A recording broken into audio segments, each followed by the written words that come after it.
Welcome to journalist TV news. Khammam corporation కాసులతో నడుస్తోంది. కాసులు ఇవ్వకపోతే తిరకాసులు పెట్టి అందిన కాడికి దండుకొని నిబంధనలను తోసిరాజంటూ ఉద్యోగులు తమ ఇష్టానుసారంగా వ్యవహరిస్తున్నారు. పాతుకుపోయిన అధికారులు సిబ్బంది నియంతలుగా వ్యవహరిస్తున్నారు. డబ్బులు ఇస్తే ఒక లెక్క, ఇవ్వకపోతే మరో లెక్కన విధులు నిర్వహిస్తున్నారు. ఎవరికి వాళ్లు అందిన కాడికి దోచుకుంటూ కోట్లకు పడగలెత్తారు. గత కమిషనర్ అందరి అవినీతి అక్రమాలకు ఆదర్శంగా ఉండడంతో అడ్డంగా అప్పనంగా దోచేశారు. కార్పొరేషన్ ను ఆ నలుగురు 4 స్తంభాలుగా నిలవడంతో అవినీతి, అక్రమాలు, ఆక్రమణలు, ఉల్లంఘనలు నలుదిక్కులా అవినీతి ఊడలుగా మారాయి. పంపకాలు అన్నీ పర్ఫెక్ట్ గా జరగడంతో జగడం లేకుండా కార్పొరేషన్ పరిపాలన 3 భవనాలు, 6 అపార్ట్మెంట్ల ఉల్లంఘనలతో భవన నిర్మాణాలు కొనసాగాయి. అధికారులు, కొందరు కార్పొరేటర్లు బినామీ కాంట్రాక్టర్లుగా అవతారం ఎత్తడంతో సిమెంట్ తక్కువ, ఇసుక ఎక్కువతో సాగిన నిర్మాణాలు ఏడాది తిరగకుండానే నామరూపాలు మారిపోయాయి. గాడి తప్పిన కార్పొరేషన్ కార్యకలాపాలను పురోగమనంలో పెట్టాలంటే నూతన కమిషనర్ అభిషేక్ అగస్త్య జోలు విదల్చాలి. అవినీతి అధికారుల భరతం పడితేనే కార్పొరేషన్ భవితవ్యం బాగుపడే అవకాశాలు ఉన్నాయి. ఖమ్మం కార్పొరేషన్ అవినీతి కహానీపై journalist TV CEO Mareddy Nagender Reddy విశ్లేషణ. ఖమ్మం కార్పొరేషన్లో అవినీతి అక్రమాలకు అంతే లేకుండా పోయింది. గత 4 ఏళ్ల నుంచి కూడా పట్టపగ్గాలు లేకుండా అవినీతి అక్రమాలు యథేచ్ఛగా కొనసాగాయి. అది ప్రజల్లో కూడా స్పష్టంగా కనపడుతుంది. సిమెంట్ రోడ్లు కావచ్చు, తార్ రోడ్లు కావచ్చు, సైడ్ రైన్లు కావచ్చు, ఇతరత్ర ఏ అభివృద్ధి పనులు జరిగినా దాని వెనక అంతులేని అవినీతి మాత్రం దాగుంది. గతంలో కార్పొరేషన్గా పనిచేసిన ఆదర్శ సురభి తనకేమీ పట్టనట్టుగా వ్యవహరించడంతో కార్పొరేషన్ కళ కాస్త వికారంగా మారిందని చెప్పవచ్చు.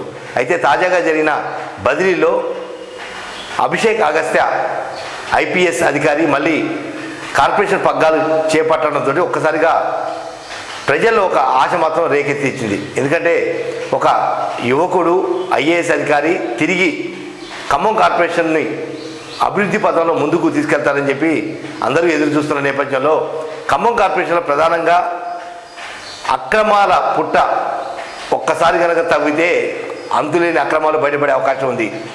టెండర్ల నుంచి మొదలుకొని ఎక్సెస్ టెండర్ల వరకు కానీ, లేదా కొంతమంది అధికారులు బినామీలుగా కాంట్రాక్టులు చేస్తూ అందిన కాడికి దోచేసుకున్నారు. ఖమ్మం కార్పొరేషన్లో అభివృద్ధి మాటను దాగిన అవినీతి అక్రమాలపై నూతన కమిషనర్ అభిషేక్ అగస్త్య దృష్టి సారించాల్సిన అవసరం ఎంతైనా ఉంది. ఎందుకంటే ఏ ప్రధాన రోడ్డు చూసినా సిమెంట్ రోడ్డు కావచ్చు, తార్ రోడ్డు కావచ్చు, గుంటలమయంగా మారిపోయాయంటే నిజంగా ఎంత సిగ్గు చేటో ఒక్కసారి అర్థం చేసుకోవచ్చు. ఎందుకంటే 25-30 సంవత్సరాల క్రితం వేసిన సిమెంట్ రోడ్లు ఇప్పటికీ పద్ధతిగా ఉంటే 6 నెలల నుంచి సంవత్సరం క్రితం వరకు వేసిన సిమెంట్ రోడ్లు మొత్తం నామరూపాలు లేకుండా పోయాయంటే అవినీతి జాడ్యం ఎంతగా ఉందో ఒక్కసారిగా అధికారులు దృష్టి సారించాలని ప్రజలు కోరుతున్నారు. ముఖ్యంగా ఖమ్మం కార్పొరేషన్లో ప్రభుత్వ ఆస్తులకు అసలు భద్రత లేదని కూడా చెప్పవచ్చు.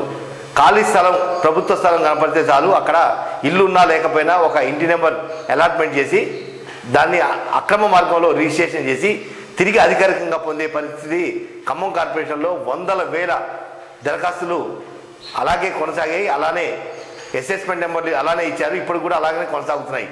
మొత్తం అసలు అక్రమంగా ఇచ్చిన హౌస్ నెంబర్ల చిట్టాను కనుక విప్పగలిగితే ఒక 15 నుంచి 20 మంది కార్పొరేటర్లు కావచ్చు, లేదా అధికారులు కావచ్చు, వీళ్ళందరి హస్తంతో అక్రమంగా ఇంటి నెంబర్ అలాట్మెంట్ చేసి ప్రభుత్వ స్థలాలని కొల్లగొట్టారు. 100 కోట్ల రూపాయల విలువైన ఖమ్మం కార్పొరేషన్లో అత్యంత విలువైన ప్రభుత్వ స్థలాలని దొంగ నెంబర్లు అలాట్మెంట్ చేసి ఉన్న ఇల్లు లేకున్నా ఇల్లు ఉన్నట్టుగా సృష్టించి అక్రమ పద్ధతిలో అటు మున్సిపల్ అధికారులు కావచ్చు, ఇటు కార్పొరేటర్లు కావచ్చు, ఆనాటి బీఆర్ఎస్ పార్టీ నేతలు వీళ్ళంతా కూడా కూడబలుకొని ఖమ్మం కార్పొరేషన్ని కొల్లబొరిచారు అవినీతి అక్రమాల్లో.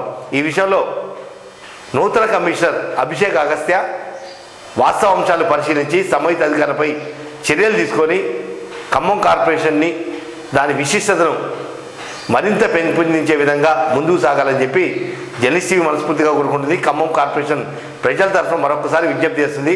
గతంలో జరిగిన అవినీతి అక్రమాల జాడ్యాన్ని కనుక ఒక్కసారి దుమ్ము దులిపితే దాని వెనక ఉన్న దాని ముందు వ్యవహరించిన అందరూ కూడా కటకరాలు పాలయ్యే అవకాశం ఉన్న నేపథ్యంలో ఖమ్మం కార్పొరేషన్లో గత 4 ఏళ్ల నుంచి జరిగిన అవినీతి అక్రమాలు, అభివృద్ధి మాటం జరిగిన అక్రమాలు అన్నీ పూర్తి స్థాయిలో విచారించాల్సిన బాధ్యత ప్రస్తుత కమిషనర్ అభిషేక్ ఆకర్షిపోయింది కాబట్టి ఆ దిశగా అడుగులు వేస్తారని చెప్పి మనస్ఫూర్తిగా ఆశిస్తున్నాం.